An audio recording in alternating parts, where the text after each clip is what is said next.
అందరికీ నమస్కారం. నా పేరు గడుసు శంకర్ రెడ్డి. మాది మునుకుంట గ్రామ పంచాయతీ, కట్టంగూరు మండలం, నల్గొండ జిల్లా. నియోజకవర్గం వచ్చేసి నగరకల్లు నియోజకవర్గం. మా ఎమ్మెల్యే గారు వేముల వీరేశం. నేను 72ల రాజకీయంలోకి వచ్చిన, 75లో క్రియాశీలక సభ్యత్వం తీసుకున్నాం సిపిఎం పార్టీలో. అప్పటి నుండి సిపిఎం పార్టీలో కొనసాగినాం. తదుపరి 2014లో వేముల వీరేశం గారు టీఆర్ఎస్కి గెలిచిన తర్వాత మేమందరం టీఆర్ఎస్కి మారడం జరిగింది. మా విలేజ్ మొత్తం అంతకుముందు 5 పర్యాలు మా విలేజ్లో సర్పంచ్ సిపిఎం ఉండే. ఫస్ట్ మా నాన్న సర్పంచ్, తర్వాత నేను. మా నాన్నగారి పేరు గడుసు కనకాల రెడ్డి. ప్రథమ సర్పంచ్ గ్రామ పంచాయతీ పుట్టినప్పుడు సర్పంచ్గా ఎన్నికైనాడు యునానిమస్గా మా విలేజ్ నుంచి, మునుకుంట గ్రామ పంచాయతీ నుంచి. 95లో నేనైనా సర్పంచ్గా 2001 వరకు ఉన్నా. మొన్న 2018లో మా బడుసు అనిత, మా కోడలు జనరల్ లేడీకి వస్తే మా కోడలు పెట్టాము. సర్పంచ్కి ఎన్నికైనది ఇక్కడ. అప్పటి నుండి ఇప్పటి వరకు ప్రజాసేవలో పాల్గొంటున్నాము. మేము పార్టీకే అంకితమైంది మా జీవితం కూడా. మాకు ఎలాంటి ఇతర సోర్సెస్ సంపాదన కూడా ఏమి లేవు. ఓన్లీ వ్యవసాయ కుటుంబం మాది. ఎప్పుడు ప్రజల కోసం చూస్తాం. మాకు వేముల వీరేశం గారు, ఆనాడు రాఘవరెడ్డి గారు మాకు 5 సార్లు ఎమ్మెల్యేగా ఉండి ఎంత మేలు చేసిండో ఇప్పుడు మాకు వేముల వీరేశం గారు ప్రజల గురించి అదే విధంగా చేస్తుండని నమ్మకంతో మేము వీరేశం గారు పోయినాం. ఆయన ఆ నమ్మకం నిలబెట్టుకుంటుండు.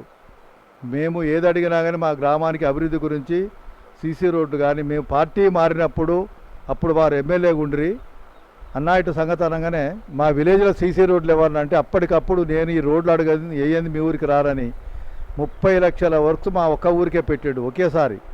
తదుపరి CDF ఫండ్కి వెళ్ళి మళ్ళీ 10 లక్షలు పెట్టి ఇప్పుడు నేనున్న ఆమ్లెట్లో కూడా మొత్తం సీసీ రోడ్లు పోసినాం. మా విలేజ్ దాదాపుగా 80% ఒక సీసీ రోడ్లు అయినాయి. నీళ్ళకు కూడా మంచిలో కూడా కొరత లేదు. అన్ని ట్యాంకులు కట్టించిండు, బోర్లు ఉన్నాయి, మోటార్లు ఉన్నాయి, మిషన్ భగీరథ నీళ్ళు కూడా దాదాపుగా వస్తున్నాయి మా విలేజ్కి మంచిగానే. మేము ఇప్పటి వరకు అయితే ఈ గ్రామాన్ని ఒక అభివృద్ధి పదవులు నడిపిస్తా ఉన్నాము ఎమ్మెల్యే గారి సహకారంతో. ఇప్పటికీ మా విలేజ్కి ఏదైనా అవసరం ఉంది అన్నానగానే అప్పటికప్పుడు ఆయన సాధ్యమైనంత మేరకు చేస్తూ ఉండు.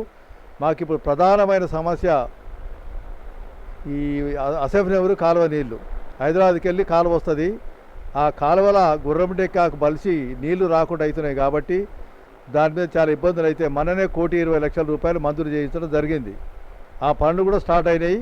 అది కనుకైతే మా విలేజ్ దాదాపుగా 7 మా మండలంలో 8 చెర్లు నిండి సస్యదాయ రైతులకు కూడా ఇబ్బంది లేకుండా జరుగుతుంది. దాని మీద ప్రధానమైన శ్రద్ధ పెట్టాలని చెప్పి ఎమ్మెల్యే గారిని కోరినాం. వారు ఎమ్మెల్యే స్పందించి సీఎం గారితో మాట్లాడి, కోమటిరెడ్డి గారితో మాట్లాడి 1,20,00,000 మంజూరు చేయించడం కూడా జరిగింది. ఇక టెండర్లు పిలిస్తే మాకు వర్క్ స్టార్ట్ అయితే కంప్లీట్గా మాకు బాధలు అయిపోతాయి.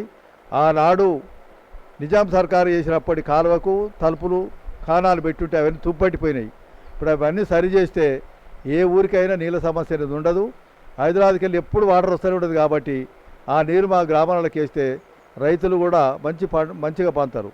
ఇకపోతే ఇప్పుడు కాంగ్రెస్ పార్టీ పరిస్థితి, మా మండలంలో మొన్నటిసారి ఒక 10,500 లీడ్ ఇచ్చినాం టీఆర్ఎస్ మీద. మన జరిగిన అసెంబ్లీ ఎన్నికలలో కాంగ్రెస్ పార్టీగా మా ఒక్క మండలం నుంచే 5,600 లీడ్ ఇచ్చినాం. మా విలేజ్ 500 ఇచ్చినాం టీఆర్ఎస్ పార్టీ మీద, ఈ ఒక్క ఊరే. ఇప్పటికి కూడా మా ఓట్లు 1,800 ఓట్లు. 1,800 ఓట్లలో 1,550 పోలైనాయి. 500 లీడ్ ఇచ్చినాం మేము. మిగతా పార్టీలకు అన్ని కలిపి అన్నిటికంటే కూడా మాకు 500 ఎక్కువ వచ్చినాయి. ఈ గ్రామం ఇప్పటికి కూడా మాకు ప్రజలు కూడా మా ఎమ్మడి ఎన్నంటుంటారు. మేము కూడా ప్రజలతో ఎప్పుడు మమేకమై ఉంటాం కాబట్టి ఊరు ఏనాడు కూడా మమ్మల్ని కాదని పోదు, మేము కూడా ఊరు కాదని పోకుండా ఊరిని పట్టుకొని సేవ చేస్తా ఉన్నాం ప్రజలకు. అందుకని ప్రజలకు మా మీద నమ్మకం ఉంటుంది. అదేవిధంగా మా ఎమ్మెల్యే గారు కూడా మునుకుంట అంటేనే ఒక ప్రత్యేకమైన శ్రద్ధ పెడతాడు.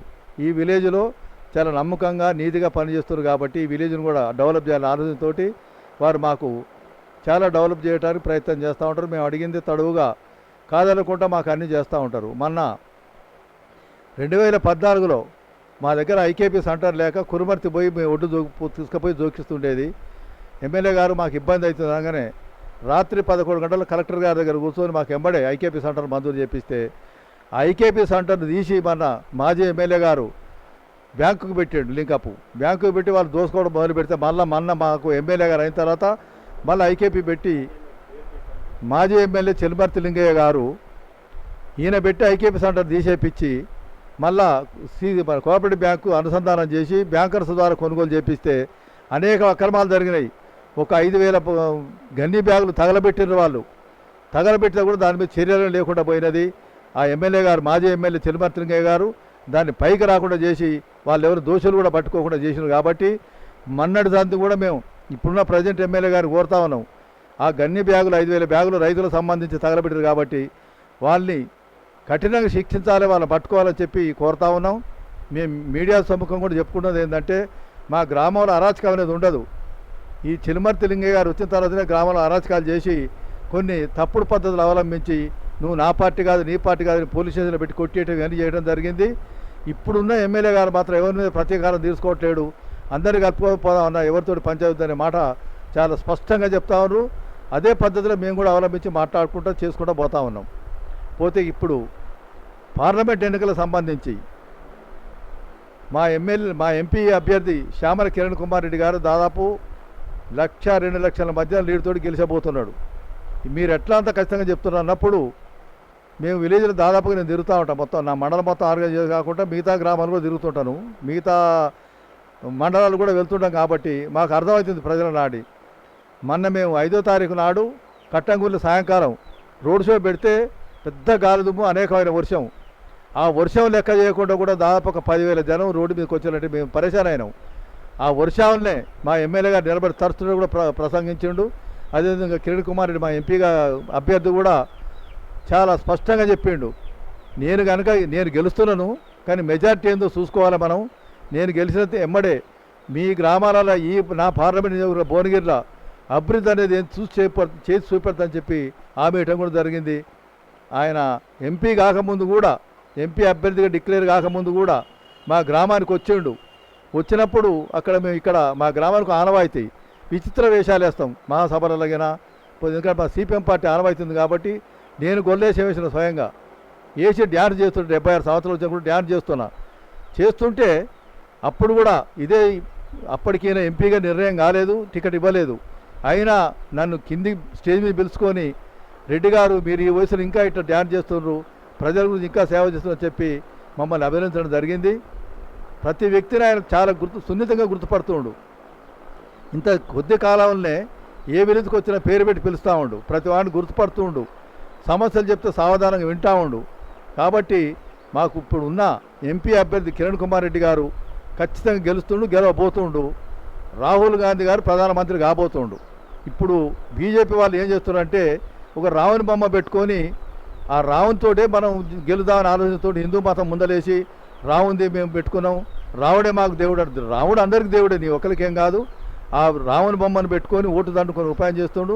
ప్రజలు చాలా తెలికల్లోళ్ళు. ఈనాడు ఎవరు ఆ మొగ్గులో పడేటట్టు లేరు. మేము ఎక్కడ పోయినా కానీ మాకు దాదాపుగా మీడియా మిత్రుల ద్వారా తెలిసేది ఏంటంటే ఈసారి ఖచ్చితంగా దేశంలో కూడా కాంగ్రెస్ అధికారంలో రాబోతుంది అనేది స్పష్టమైన వార్తలు వస్తున్నాయి. పోతే ఛానల్ కూడా చెప్తున్నాయి, పోతే సర్వే కూడా రిపోర్ట్స్ అట్లే వస్తున్నాయి మాకు అనుకూలంగానే. కాబట్టి ఖచ్చితంగా కాంగ్రెస్ పార్టీ అధికారం రాబోతుంది. ఈ దేశం ఈ 10 ఏళ్ళు వెనకపోయింది. ఇప్పుడు మళ్ళీ పరుగులు పెట్టేయడానికి ఇప్పుడు మా స్టేట్ కనుక ఈ తెలంగాణ రాష్ట్రం కనుక రేవంత్ రెడ్డి గారు ఎట్లా ఉరుకులో పెట్టిస్తుండో రేపు యువ నాయకుడు రాహుల్ గాంధీ గారు కూడా ఈ ఇండియాను అభివృద్ధి పదంలో తీసుకుపోతుందని చెప్పి మేము అందరం ప్రజలందరూ విశ్వసిస్తున్నారు. ఆ గట్టి నమ్మకం మా అందరికీ ఉన్నది.